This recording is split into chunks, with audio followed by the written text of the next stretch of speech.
12절입니다.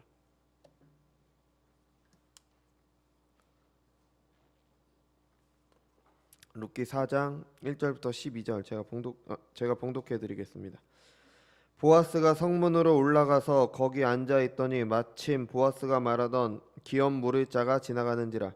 보아스가 그에게 이르되 아무개여 이리로 와서 앉으라 하니 그가 와서 앉으매 보아스가 그 성읍 장로 10명을 청하여 이르되 당신들은 여기 앉으라 하니 그들이 앉으매 보아스가 그 기업 물을 자에게 이르되 모압 지방에서 돌아온 나오미가 우리 형제 엘리멜렉의 소유지를 팔려 함으로 내가 여기 앉은 이들과 내 백성의 장로들 앞에서 그것을 사라고 내게 말하여 알게 하려 하였노라. 만일 내가 물으려면 물으려니와 만일 내가 물으지 아니하려거든 내게 구하여 알게 하라. 내 다음은 나요 그 외에는 물을 자가 없느니라니 그가 이르되 내가 물으리라 하는지라. 보아스가 이르되 내가 나오미의 손에서 그 밭을 사는 날에 곧 죽은 자의 아내 모압 여인 룻에게서 사서 그 죽은 자의 기업을 그의 이름으로 세워야 할지니라 하니 그 기업 물을 자가 이르되 나는 내 기업에 손해가 있을까요 나를 위하여 물으지 못하노니 내가 물을 것을 내가 물으라. 나는 물으지 못하겠노라 하는지라. 옛적 이스라엘 중에는 모든 것을 물으거나 교환하는 일을 확정하기 위하여 사람이 그의 신을 벗어 그의 이웃에게 주더니 이것이 이스라엘 중에 증명하는 전례가 된지라. 이에 그 기업 물을 자가 보아스에게 이르되 내가 너를 위하여 사라 하고 그의 신을 벗는지라. 보아스가 장로들과 모든 백성에게 이르되 내가 엘리멜렉과 기럯과 말론에게 있던 모든 것을 나오미의 손으로 산 일에 너희가 오늘 증인이 되었고 또 말론의 아내 모압 여인 룻을 사서 나의 아내로 맞이하고 그 죽은 자의 기업을 그의 이름으로 세워 그의 이름이 그의 형제 중과 그곳 성문에서 끊어지지 아니하게 하매 너희가 오늘 증인이 되었느니라 하니 성문에 있던 모든 백성과 장로들이 이르되 우리가 증인이 되나니 여호와께서 내 집에 들어가는 여인으로 이스라엘의 집을 세운 라헬과 레아 두 사람 같게 하시고 내가 에브라드에서 유력하고 베들레헴에서 유명하게 하시기를 원하며 여호와께서 이 젊은 여자로 말미암아 내게 상속자를 주사 내 집이 다말이 유다에게 낳아준 베레스의 집과 같이 하시기를 원하노라 하니라. 아멘. 기도하겠습니다. 거룩하고 존귀하신 주님 은혜와 사랑을 감사드립니다. 오늘 거룩한 주님의 날 주셔서 저희들이 예배의 자리로 올 수 있게 하신 은혜 감사드립니다. 이 시간 저희들이 드리는 모든 예배가 하나님 앞에 보잘것없지만 우리 주 예수 그리스도의 공로를 통해 주님께서 드리시는 예배로 우리의 예배를 받아주옵소서. 이 시간은 하나님의 말씀 듣는 시간입니다. 우리 안에 계신 성령께서 함께 하셔서 듣는 말씀 가운데 하나님의 음성을 듣는 자들 될 수 있도록 인도하여 주옵소서. 감사드리며 사랑이 많으신 예수님의 이름으로 기도드렸습니다. 아멘. 새해 첫 주부터 복 있는 사람에 대해서 함께 살폈습니다. 32편과 시편 32편과 33편을 통해서 복 있는 사람이 어떤 사람인지, 그래서 32편에서 말하는 복 있는 사람은 하나님께서 회개하라고 하실 때 회개하는 사람이었습니다.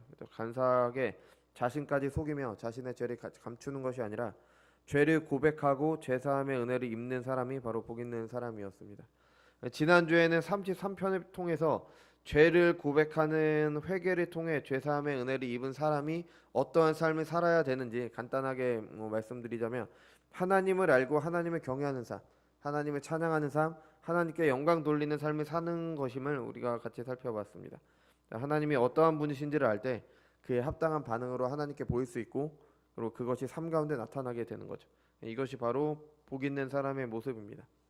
오늘은 이 룻기를 통해서 이런 삶을 실제 산 두 남자와 여자의 모습을 같이 살펴보려고 합니다. 우리가 저번에도 말씀드렸지만 잠언에서 말하는 현숙한 여인과 결혼하라고 할 때 그 현숙하라는 단어가 하일이라는 히브리어였습니다.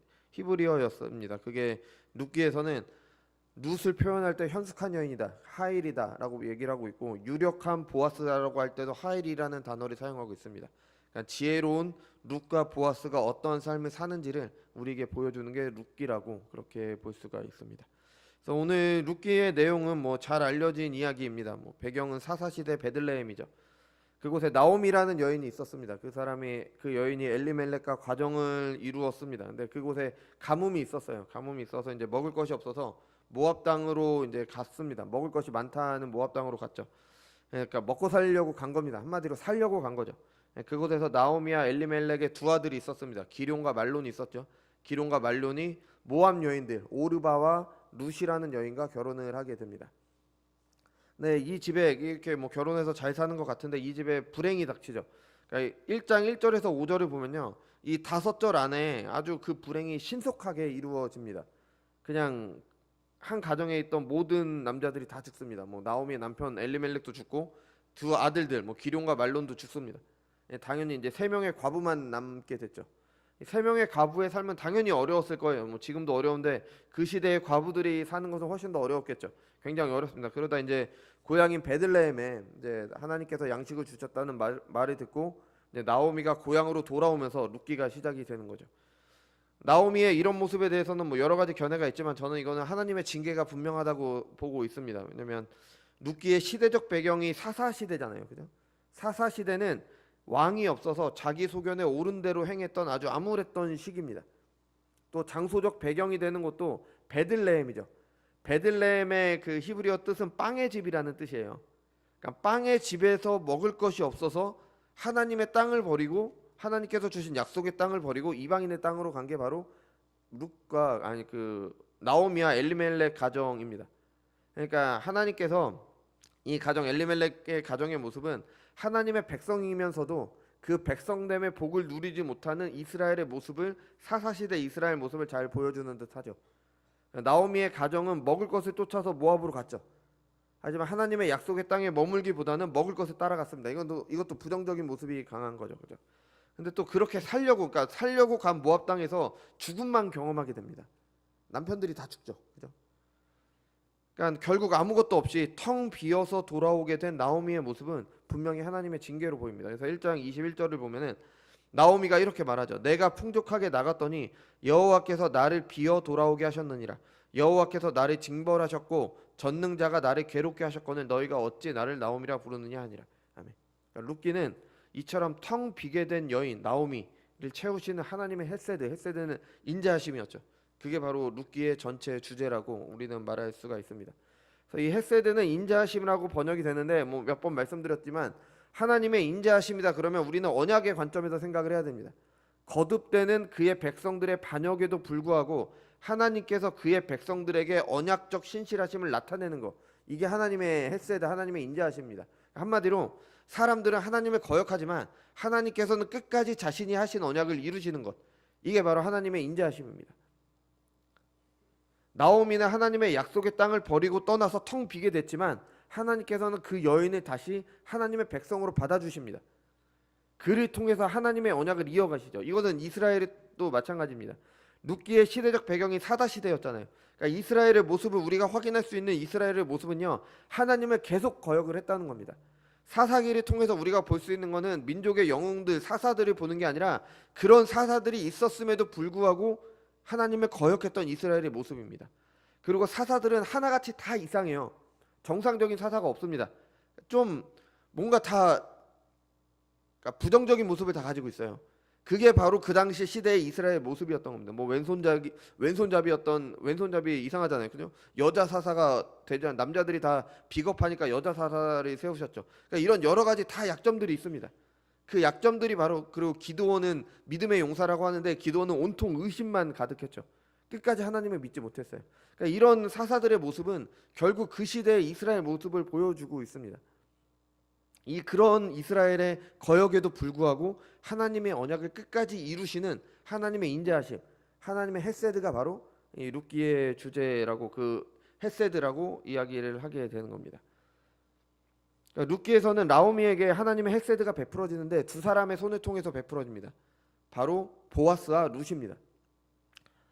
남편들이 다 죽고 이제 시어머니 나오미와 이제 두 며느리, 그러니까 모압 여인이었던 오르바와 룻이 남았습니다. 둘 모두 나오미와 함께 하기를 원했지만 나오미가 아주 강하게 그들의 본래 고향으로 돌아가라고 그렇게 말을 했습니다. 그때 오르바는 떠났죠. 오르바는 떠났는데 룻은 끝까지 함께 했습니다. 그리고 고향에 돌아와서 보아스의 밭에서 이삭을 주어서 시어머니를 봉양을 했습니다. 그러니까 나오미에게 긍휼을 베푼 겁니다. 룻은 나오미에게 헤세드를 베푼 거예요.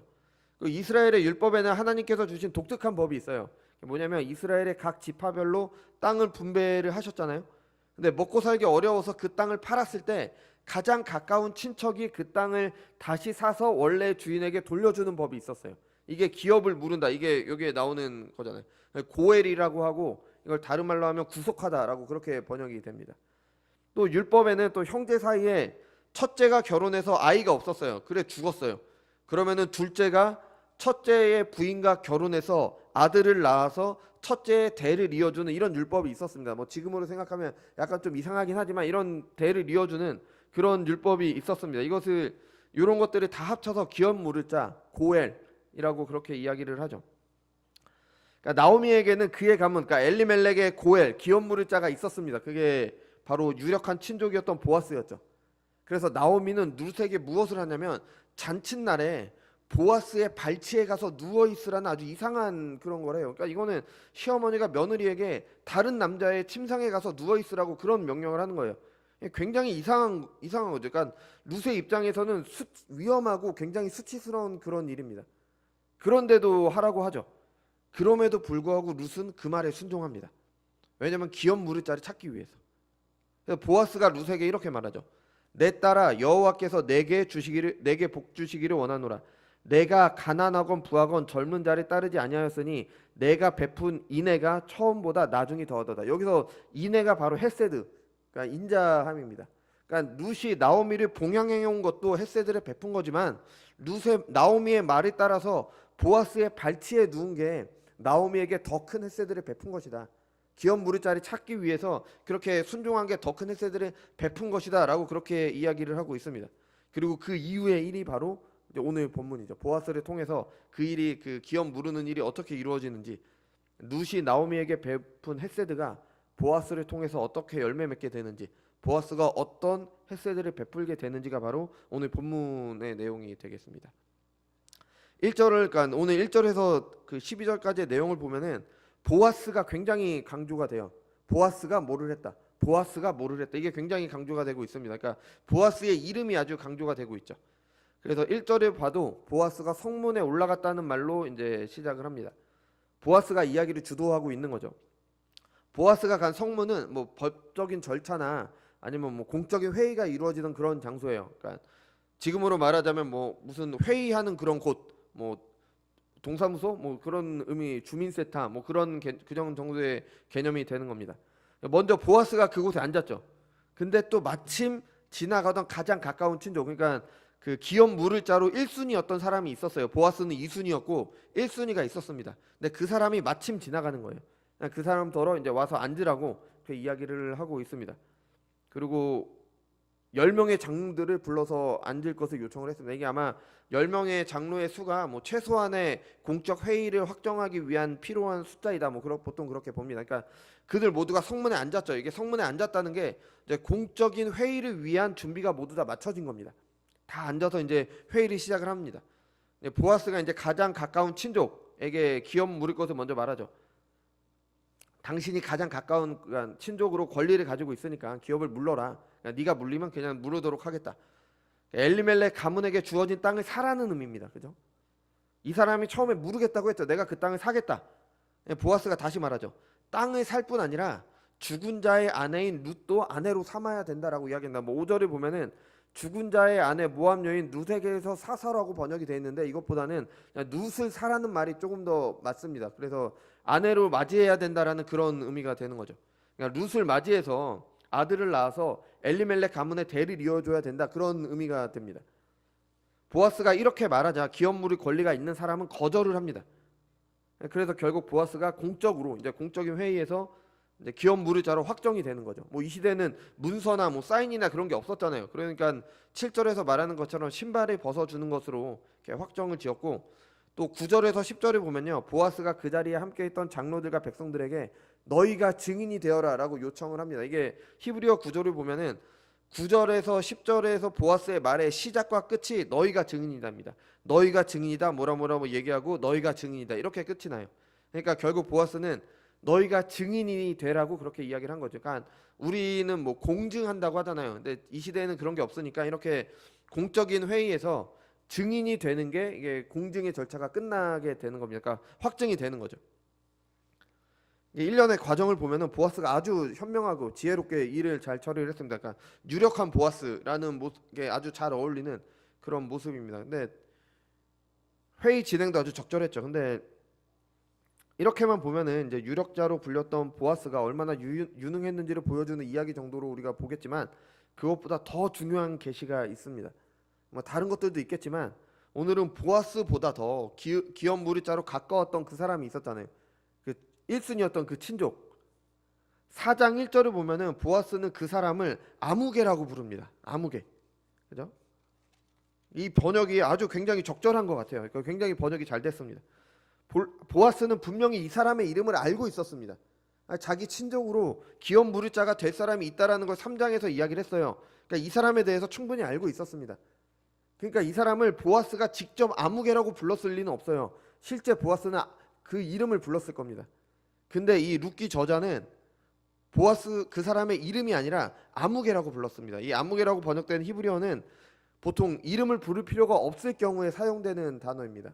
이름을 부를 필요가 없거나, 그러니까 이름을 부르고 싶지 않을 때 그냥 보통 요 단어를 사용합니다. 뭐 그 성경에 보면은 이러이러한 장소가 있었다 할 때 이러이러한이라고 할 때 요 단어를 사용합니다. 그러니까 부를 필요가 없을 때 주로 사용하는 단어예요. 그러니까 저자는 고의로 이 사람의 이름을 없앤 겁니다. 굉장히 대조가 되죠. 1절에서 12절에 보아스라는 이름이 강조가 되고 있는데 이 기업 무리자는 이름이 없어졌습니다. 굉장히 대조가 됩니다. 그리고 보아스가 11절에서 받은 축복이 있습니다. 내가 에브랏에서 유력하고, 에브랏이나 베들레헴은 같은 지역을 말합니다.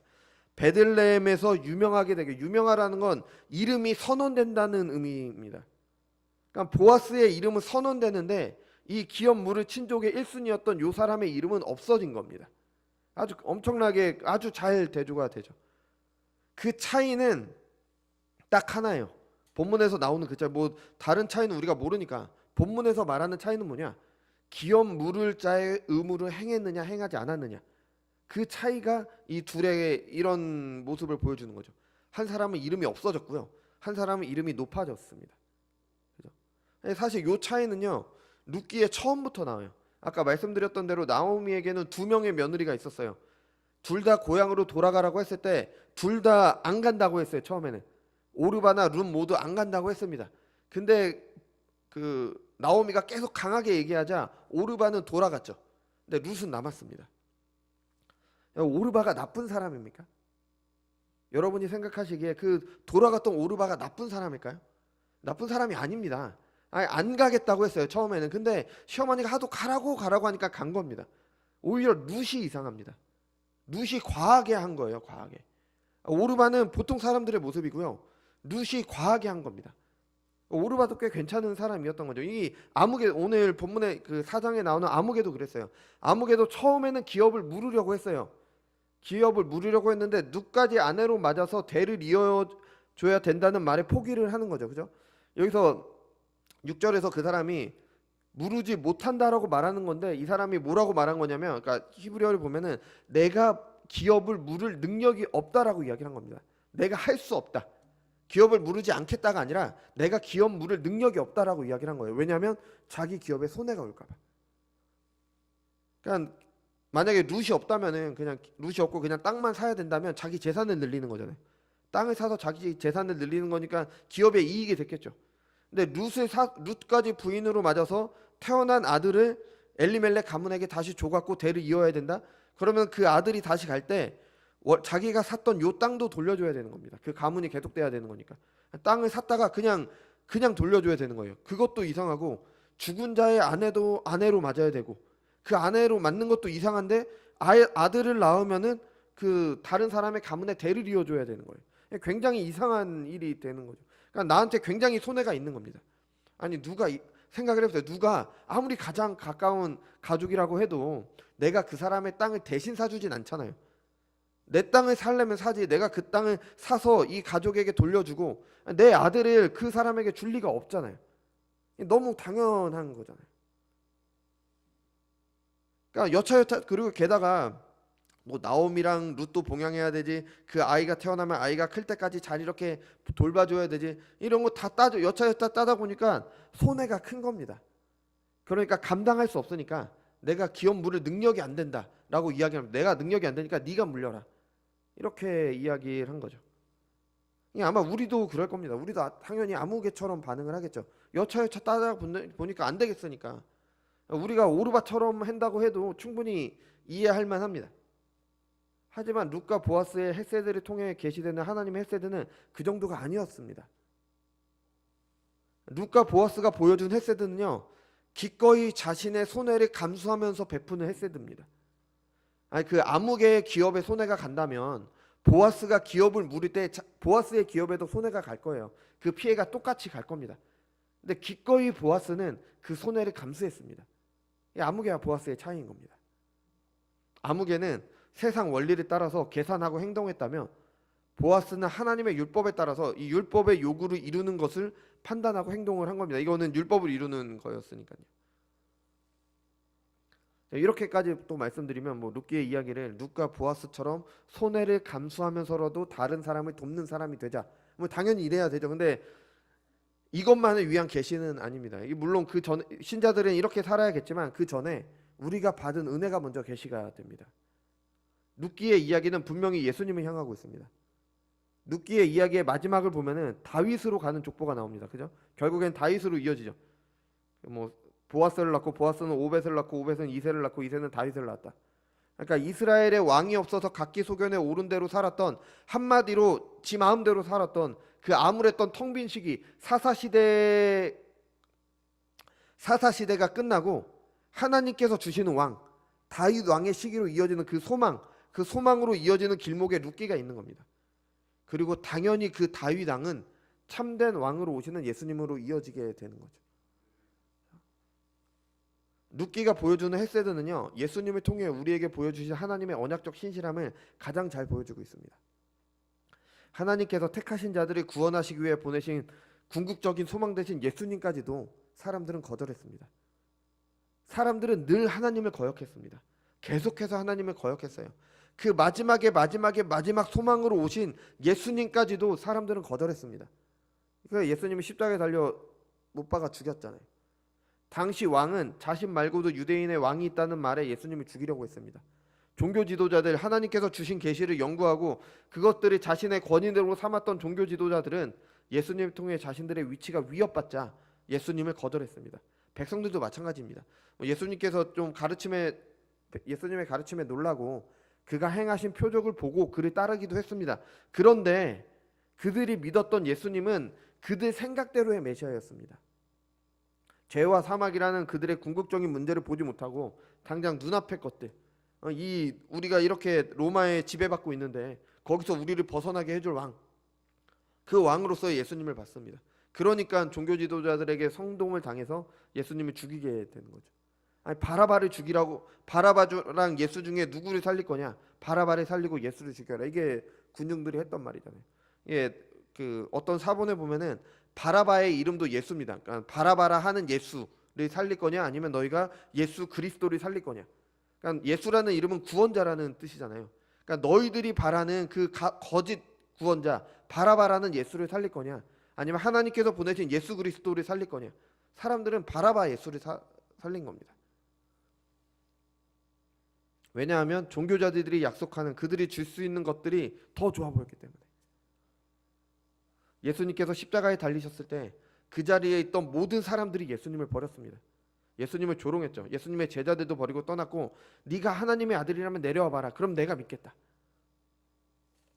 너가 세상을 구원하러 왔는데 너 자신은 구원하지 못하는구나. 예수님 조롱했습니다. 근데 예수님께서는 바로 그런 사람들을 위해 십자가에 달려 죽으신 겁니다. 이것이 하나님께서 택하신 모든 자들에게 베푸신 은혜입니다. 만약 하나님께서 아무개와 같이 생각을 해보세요. 그럴 리는 없겠지만 가정을 해보는 겁니다. 나에게 손해가 되니까 무르지 못하겠다고 말했던 아무개와 같다고 생각을 해보세요. 하나님이요, 하나님이 우리를 구원하시겠습니까? 우리가 하나님 앞에 구원받을 만한 자격이 있습니까? 하나님께서 우리를 구원하셔야 되는 이유가 있습니까? 구원받을 만한 자격이 전혀 없는 사람이기 때문에 하나님께서 구원하실 이유가 없습니다. 그것도 엄청난 손해를 감수하신 겁니다. 하나님께서 자기 아들을 우리를 구원하시기 위해서 보내신 겁니다. 그 아들을 죽이셨습니다. 하나님께서 그 손해를 입으신 거예요. 하나님이 그 자신의 거역한 죄인들의 죄를 대신하시기 위해 죽으셔야 했던 겁니다. 받을 자격이 없는 자들에게 베풀어진 은혜죠. 그러니까 남는 것 가지고 이렇게 베푸는 게 아니라 자신의 전부를 주심으로 은혜를 베푸신 겁니다.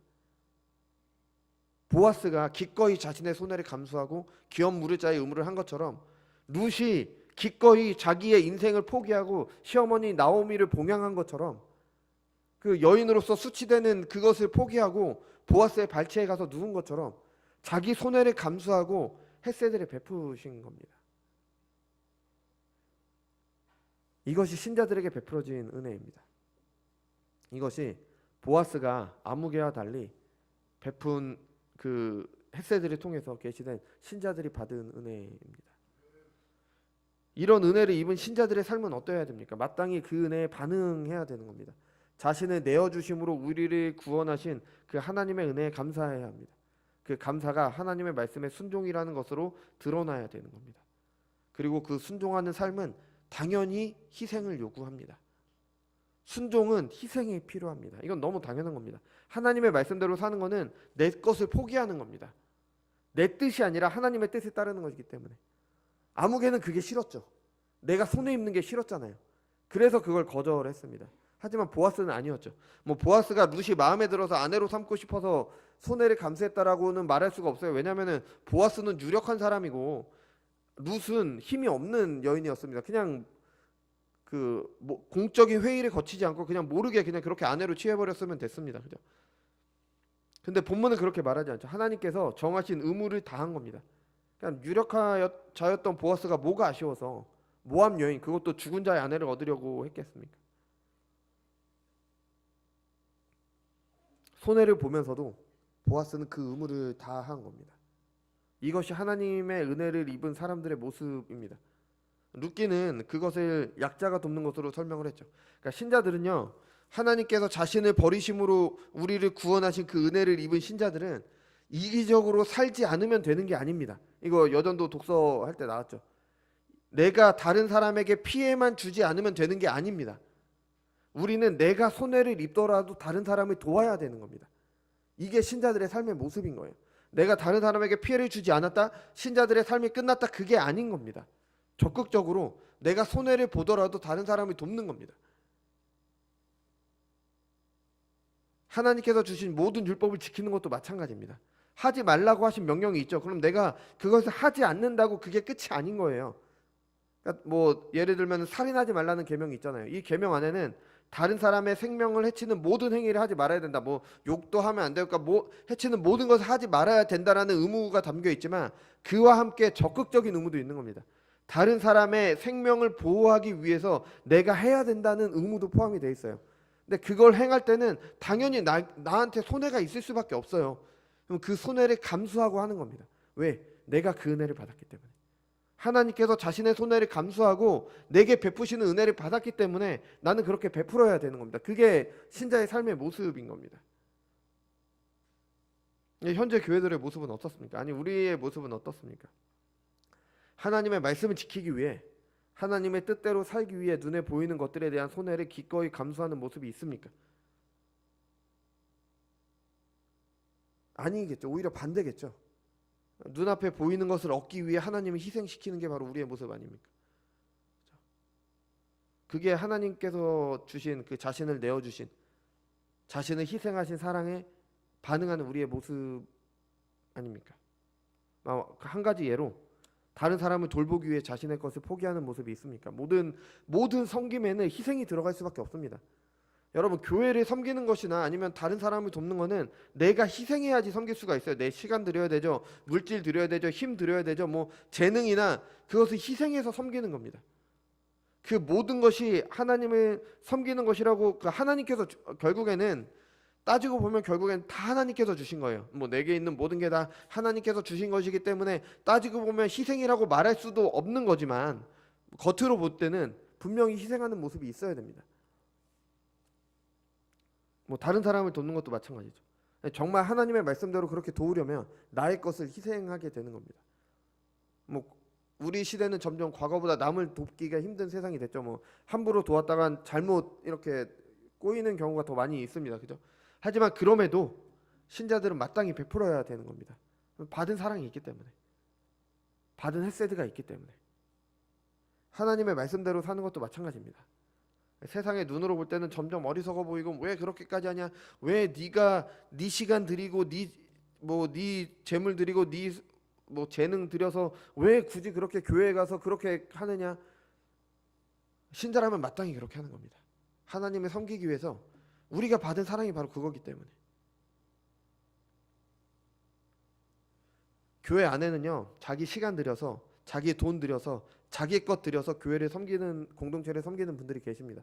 그래서 교회가, 그러니까 그분들의 그 섬김을 통해서 교회가 이렇게 유지가 되고 교회 안에서 여러 가지 일들을 하게 되고 하는 거죠. 그분들이 바보라서 야무지지 못해서 그런 게 아닙니다. 신자라서 그러는 겁니다. 신자라서. 하나님께 받은 은혜가 있기 때문에. 하나님께서 자기 자신을 버리신 그 헤세드를 받은 사람들이기 때문에.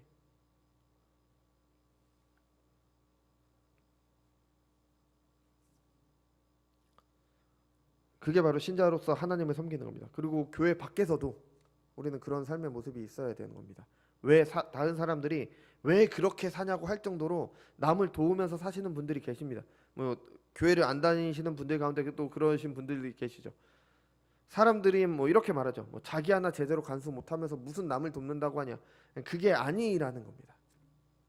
신자들에게 베풀어진 은혜에 반응하는 이거는 당연한 모습인 겁니다.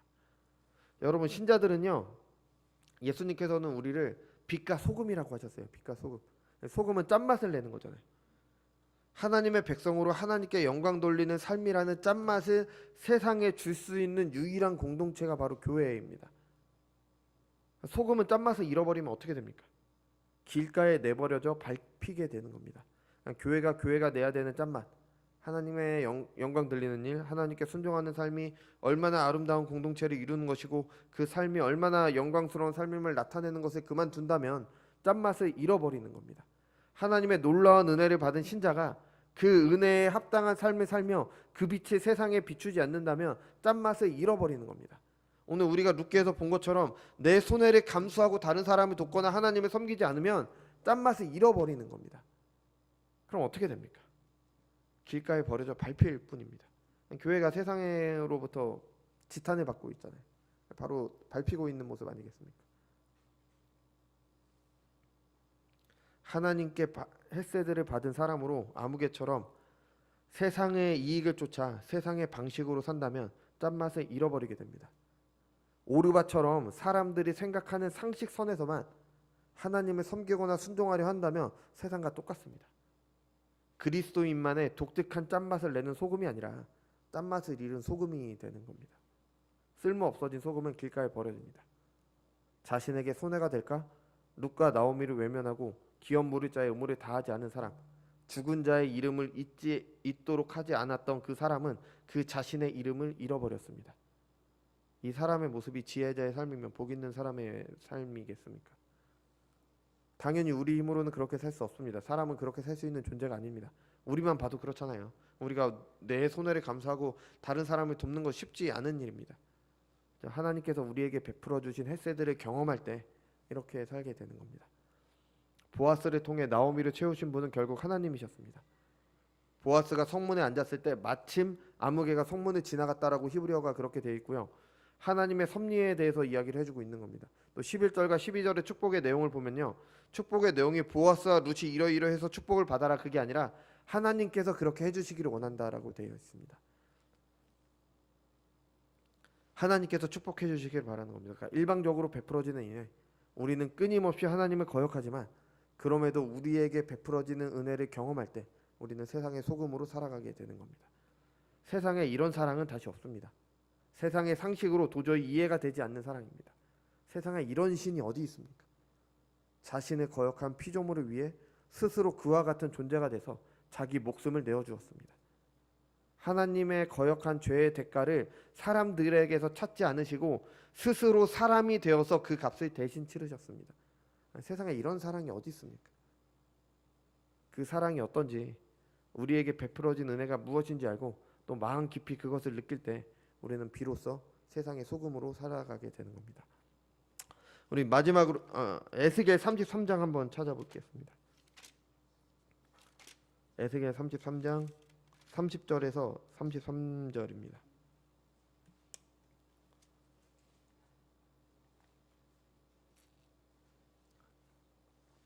에스겔 33장 30절에서 33절입니다.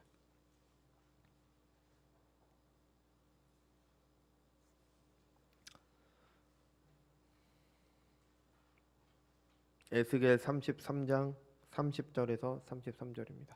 제가 봉독해 드리겠습니다.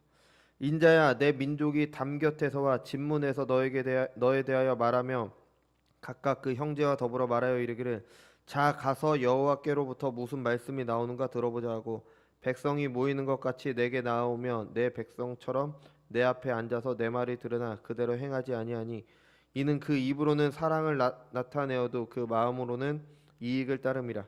그들은 내가 고운 음성으로 사랑의 노래를 하며 음악을 잘하는 자 같이 여겼나니 내 말을 듣고도 행하지 아니하거니와 그 말이 응하리니 응할 때에는 그들이 한 선지자가 자기 가운데에 있었음을 알리라. 아멘. 하나님께서 이제 에스겔을 통해서 하나님의 말씀이 전해질 때 듣는 사람들이 어떤 반응을 보이는지를 말씀을 하신 겁니다. 사람들은 자신의 이익을 위해서라면 무엇이든 합니다. 그래서 하나님의 말씀도 자신에게 이익이 될까 한번 와서 들어봅니다. 뭔가 도움이 될 것 같으니까요. 그러다가 별 도움이 될 것 같지 않으면 곧 떠나버립니다. 왜냐하면 이익을 쫓기 때문이죠. 그리고 전해지는 하나님의 말씀을 음악처럼 여깁니다. 음악은 한번 듣고 마음에 감동을 주고 사라집니다.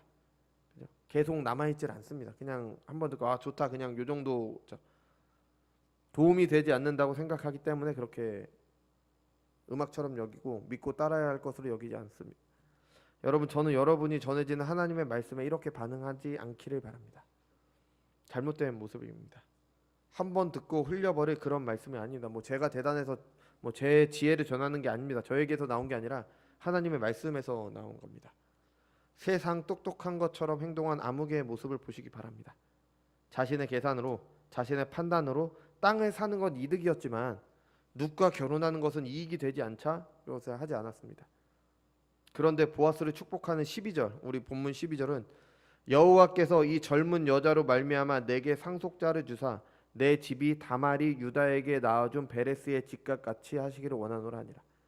룻은 자기 기업에 피해를 주는 골치 아픈 여인, 처치 곤란한 여인이 아니었습니다. 룻은 복을 가져오는 여인이었습니다. 여호와께서 이 여인을 통하여 주시는 자녀라고 이야기를 하고 있습니다. 여러분, 복을